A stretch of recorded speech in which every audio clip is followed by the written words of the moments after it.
Praise the Lord मेरे प्यारे भाई और बहनों।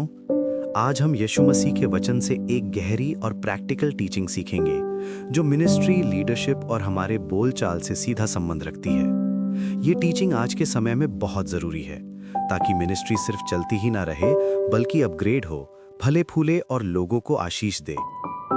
नंबर 1, जिसके कान हो वो सुन ले, जिनकी आंखें हो वो देख ले।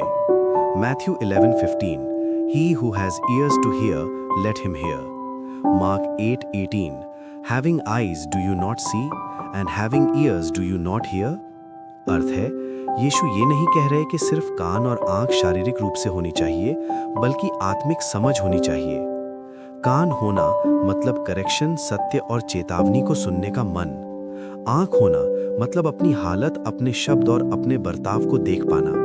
प्रॉब्लम यह है कि लोग सुन तो लेते हैं पर मानते नहीं, और देखते सब कुछ हैं पर अपने आप को नहीं देखते। नंबर 2, हाँ तो हाँ, ना तो ना, डबल स्टैंडर्ड नहीं। James 5:12, let your yes be yes and your no no. Matthew 5:37, anything more than this comes from the evil one. इसका अर्थ है, यीशु और याकूब यानी जेम्स दोनों ये सिखाते हैं कि बोलचाल में सफाई हो, डबल मीनिंग, मैनिपुलेशन या मजाक के नाम पर चुभने वाले शब्द ना हो।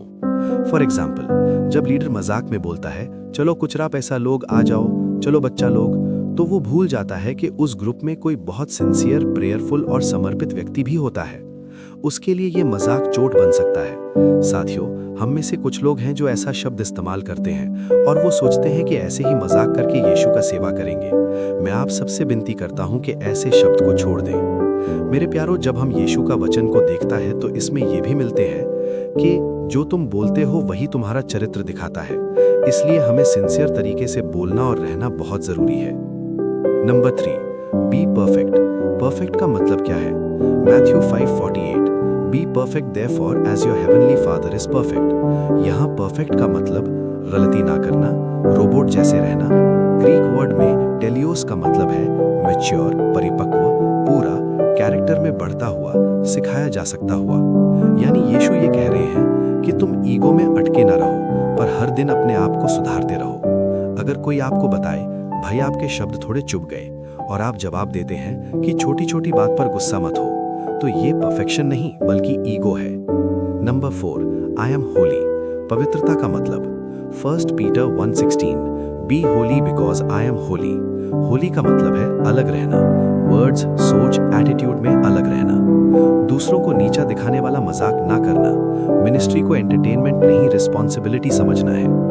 एंड पवित्र लीडर वो होता है जो मजाक करे पर किसी का मान ना तोड़े, जो बोलने से पहले सोचे ध्यान से कि क्या मेरा शब्द किसी को चोट तो नहीं पहुंचाएगा। नंबर 5, दूसरों की आंख का तिनका और अपनी आंख का beam. Matthew 3:3-5, Why do you look at the speck in your brother's eye but do not notice the plank in your own eye? अर्थ है, यीशु सीधा बोल रहे हैं, दूसरों की सेंसिटिविटी पर लेक्चर देने से पहले अपने टोन, शब्द और एटीट्यूड को चेक करो। आज होता क्या है, लीडर मजाक करता है, कोई सीरियस व्यक्ति हर्ट हो जाता है, फिर लीडर बोलता है तुम लोग छोटी बात को दिल पे ले लेते हो। साथियों, यीशु कहता है पहले अपनी आंख साफ करो फिर दूसरों की मदद करो। नंबर 6, ध्यान देने वाली बात, हमारा मिनिस्ट्री अपग्रेड क्यों नहीं होती? Proverbs 18:21, death and life is in the power of the tongue. Ephesians 4:29, let no corrupt word proceed out of your mouth. सच्चाई ये है कि जब ईगो ज्यादा और टीचेबल स्पिरिट कम होती है, जब लीडर सुनना बंद कर देता है, जब मजाक को ही सच्चाई समझ लिया जाता है, तब मिनिस्ट्री ग्रो नहीं करती। सिंसियर लोग दूर हो जाते हैं, सिर्फ हाँ में हाँ मिलाने वाले लोग ही रह जाते हैं। इसका मतलब ये हुआ हमने जो किया वो सब बेकार हो गया। फॉर एग्जाम्पल, एक बस की ड्राइवर नशे में टुन होकर गाड़ी चला रहे थे और जोश में होश खो दिया, फिर एक्सीडेंट हो गया। प्यारे भाइयों और बहनों, संसार के अंत में हमको एक दिन सर्वशक्तिमान के सामने अपना हिसाब देना है। इसलिए एक अच्छा, समझदार, सिंसियर, ईमानदार और सबसे जरूरी लव और माफ करने वाला ड्राइवर या लीडर बनना है। अब कंक्लूजन में आते हैं। यीशु मसीह की मिनिस्ट्री पावर से नहीं, पहले पवित्रता और नम्रता से चलती है। अगर हम अपने शब्दों का ध्यान रखें, करेक्शन को स्वीकार करें, ईगो छोड़कर सीखने को तैयार हो जाएं, तो मिनिस्ट्री अपग्रेड होगी, लोग जुड़ेंगे आपके साथ, टूटेंगे नहीं, तब यीशु का नाम महिमा पाएगा। इसी के साथ हम विश्वास करते हैं प्रभु आप सबको समझ, नम्रता और सही शब्द बोलने का ज्ञान दे। साथियों, हमारे इस we are in grace YouTube channel को सब्सक्राइब करें और ज़्यादा से ज़्यादा शेयर करें ताकि आपका भी हमारे इस मिनिस्ट्री में सहयोग रहे और आपके ज़रिए किसी की आत्मा भी बच सके। प्रभु यीशु मसीह की ओर से सदा आपको शांति और अनुग्रह मिलती रहे। आमीन।